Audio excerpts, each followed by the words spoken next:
Hello hi అండి, అందరికీ good evening అండి. ఏం చేస్తున్నారండి? అందరూ బాగున్నారండి? ఓకే, ఈరోజైతే నేను స్నాక్స్ చేస్తున్నానండి. ఈవినింగ్ పకోడీ చేస్తున్నానండి. శనగపిండి తీసుకొని దాంట్లో కొంచెం వరిపిండి యాడ్ చేశానండి.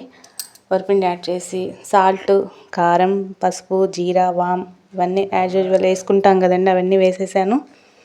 వేసి కరివేపాకు కూడా వేసానండి. ఫస్ట్ బజ్జీ చేస్తున్నానండి. మా కుండీలో బజ్జీ ఆకు వామాకు అంటారు కదండి, అది బాగా వచ్చింది, ఫ్రెష్గా ఉంది. కడిగి పెట్టేశాను రెడీగా. మా పాప అయితే ఒకటే చేయమని హడావుడి పెడుతుందండి. బాగా ఇష్టం అండి తనకి, అందుకని చేస్తున్నాను. ఇప్పుడు కొంచెం పిండి పక్కకు తీసేయాలండి. తీసి పెట్టేసి పకోడీ వరకు తీసి పెట్టేసి బజ్జీ కోసం కలుపుతున్నానండి. ప్యాన్లో ఆయిల్ వేసాను. ఆయిల్ వేసి అది హీట్ ఎక్కుతుందండి. ఈలోపు పిండి ప్రిపేర్ చేసేసుకుంటున్నాను. అలానే పొటాటో కూడా అండి, ఒక 2 పొటాటోస్ తీసుకున్నానండి, కట్ చేసి పెట్టుకుంటున్నాను. పొటాటో బజ్జీ, వామాకు బజ్జీ, వామాకుతో పకోడీ అండి, 3 వెరైటీస్ చేశానండి. 3 వెరైటీస్ చేశాను. వేడివేడిగా చేసుకొని తినొచ్చండి. మీరు ట్రై చేయండి. వీడియో స్కిప్ చేయొద్దండి. ఇప్పుడు వాటర్ వేసి పిండిని కలుపుతున్నానండి. కొంచెం సోడా ఉప్పు వేస్తున్నానండి. అలానే గరం మసాలా కూడా కొంచెం వేస్తున్నానండి, టేస్ట్ బాగుంటుంది. గరం మసాలా వేసేసుకొని మొత్తం మిక్స్ చేసేసుకుంటున్నాను. మిక్స్ చేసేసుకొని ఇప్పుడు మన వామాకు ఉంది కదండి, అది ఆకులు ఆకులుగా ముంచేసి ఆయిల్లో వేసేసుకుందామండి. ఆయిల్లో వేసేసుకుంటే చక్కగా వచ్చినాయండి, పొంగుతూ క్రిస్పీగా. చాలా అంటే చాలా టేస్టీగా ఉన్నాయండి. ఎందుకంటే అల్లం చిల్లిపాయ పేస్ట్ వేసాము, గరం మసాలా వేసాము, వాము, జీరా వేసాం కదండి, ఆ టేస్ట్ బాగుంది. ఇలా కలుపుకోవాలండి. కలుపుకొని ఇప్పుడు వామాకు మనం ఆ పిండిలో ముంచేసుకొని ఆయిల్లో వేసేసుకున్నామండి.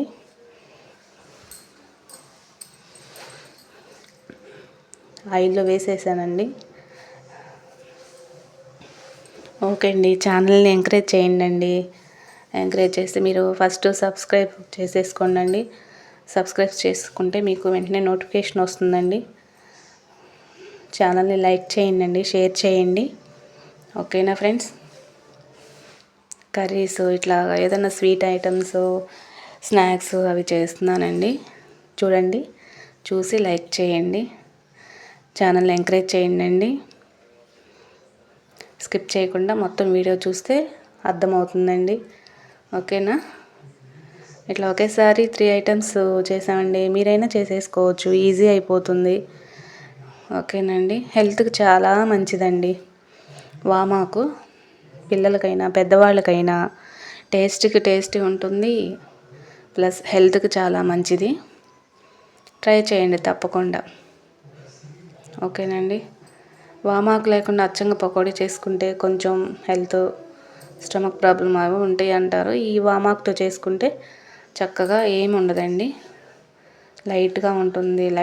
లైట్ స్నాక్స్ తీసుకున్నట్టే ఉంటుంది, ఇబ్బంది ఉండదు. ఓకేనండి. ఇప్పుడైతే బజ్జీల వరకు చేసేసానండి. పొటాటో బజ్జీ, వామాకు బజ్జీ చేశాను. ఇప్పుడు పకోడీ కోసం ప్రిపేర్ చేసుకుంటున్నాను. పిండి పక్కకు పెట్టా కదండి, ఆ పిండి కూడా వేసేసుకొని ఆల్రెడీ అన్నీ వేసేసాను కదండి. ఇప్పుడు వామాకు, పచ్చిమిర్చి, ఆనియన్స్ వేసి కరివేపాకు కొంచెం వేసుకొని పకోడీ వేసేస్తున్నాను. ఈజీ అయిపోతుంది. 3 ఐటమ్స్ ఇవి చేస్తూ ఉన్నానండి. బాగా వర్షం పడుతుంది, ప్లస్ మా ఫ్రెండ్స్ వచ్చారండి అనుకోకుండా. ఇంకా వేడివేడిగా పెట్టేశానండి. తిని చాలా బాగుందన్నారు. ఒక ఐటమ్ కాదు, 3 ఐటమ్స్ కదండి. వామాకు బజ్జీ, పొటాటో బజ్జీ, వామాకు పకోడీ పెట్టానండి. ఇంకా చాలా అంటే చాలా బాగుందన్నారు. అవి తిన్న తర్వాత కాఫీ, వేడివేడిగా కాఫీ, ఇంకా చూడండి ఎంత బాగుంటుందో. మీరు వెంటనే చేసుకొని తినండి, మీ పిల్లలకు పెట్టండి, మీ వారికి పెట్టండి. ఓకేనండి. ఇప్పుడు పచ్చిమిర్చి కూడా అండి ఆయిల్లో వేయించాను. ఆయిల్లో వేయించేసేసి దాని మీద కొంచెం సాల్ట్ వేసి పెట్టానండి. పచ్చిమిర్చి తినని వాళ్ళు కూడా వెంటనే తినేసారండి, అంత బాగున్నాయి. చూడండి ఎంత స్మూత్గా ఉన్నాయో బజ్జీ. పొటాటో బజ్జీ, వామాకు బజ్జీ బాగున్నాయి. అట్లానే పకోడీ కూడా క్రిస్పీగా మెత్తగా బాగా వచ్చినాయండి. ఆనియన్స్ అలా టేస్ట్ చేయండి, చాలా బాగున్నాయి. ఓకేనండి. ఆనియన్స్ సన్నగా కట్ చేసుకొని టమాటా కిచప్ పెట్టేసుకొని తినండి మీరు, చాలా బాగుంటుంది. మా ఇంటికి వచ్చిన గెస్ట్కి కూడా నేను అలానే సర్వ్ చేశానండి. ఓకేనా. ఛానల్ అయితే లైక్ చేయండి. ఎంఎంకే తెలుగు వ్లాగ్స్ ఛానల్ అండి.